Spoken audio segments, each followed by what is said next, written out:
Hello! It's been a while. I have been sick. And despite the 5 to 8 vaccinations I'm pretty sure all of us got before we left, half of us are. It's like the conquistadors giving the Indians all these diseases on their way over to America. European germs! I love them. I'm hearing lots of stories about people whose host parents or area representatives don't believe they're actually sick. And all I think you can really do is make it very clear how you feel. And if you can, get a doctor's note, and then do what your host family asks you to, even if that doesn't make you feel better. As long as you're not gonna die, I think you'll be fine. So my opinion is to find a way to balance what benefits your exchange and doesn't compromise your health. What started for me was a cough that was really dry, and we thought it was a cold at first, and then my host had thought it was mono, and then I went into his office, and then I went to another doctor and another specialist, and now we're not really sure what it is, but I'm taking antibiotics, aspirin, some nasal spray, and an inhaler. And last week I stayed home from school a lot, and this weekend I didn't do anything, and yeah, my host mom's making me stay in bed and sweat, and air out my room and drink 3 liters of tea and wear socks and bundle up. Be an exchange student, it'll be fun. No, I'm actually, of course, really happy to be here. I don't mind the boredom of being sick, but after about 4 days of not doing anything, my muscles started to ache. Again, there's finding a way to balance getting along with your host family and doing what's best for your body. I've been doing squats and crunches when my mom's not looking.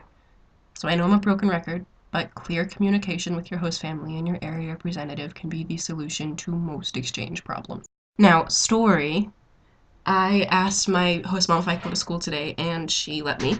And today we had English class, and we were doing presentations, and she asked me what the most common mistake that I thought they were making was, and what I see in the German language all over the place is this.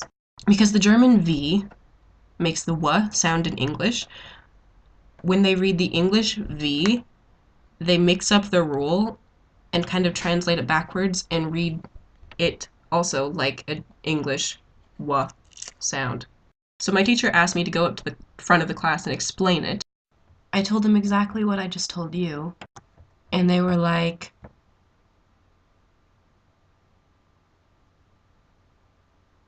so we wrote a bunch of words on the board and switched between them, and I felt like I was teaching a kindergarten class, not because they're dumb, just because of the way I was teaching.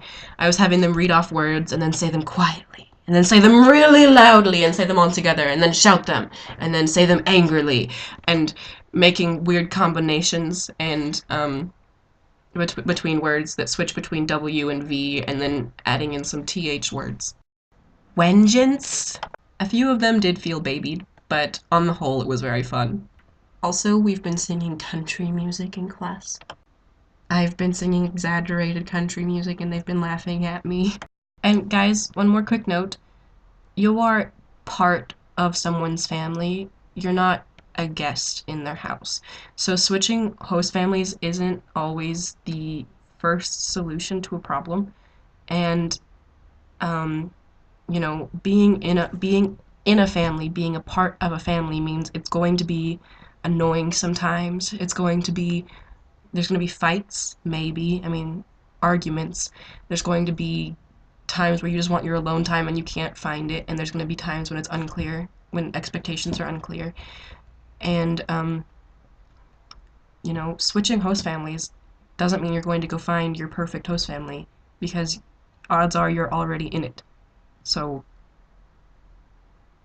you know, just think about that. So that was not so short, but I hope you guys all had a great Thanksgiving. Love to hear stories, and yeah, talk to you next week.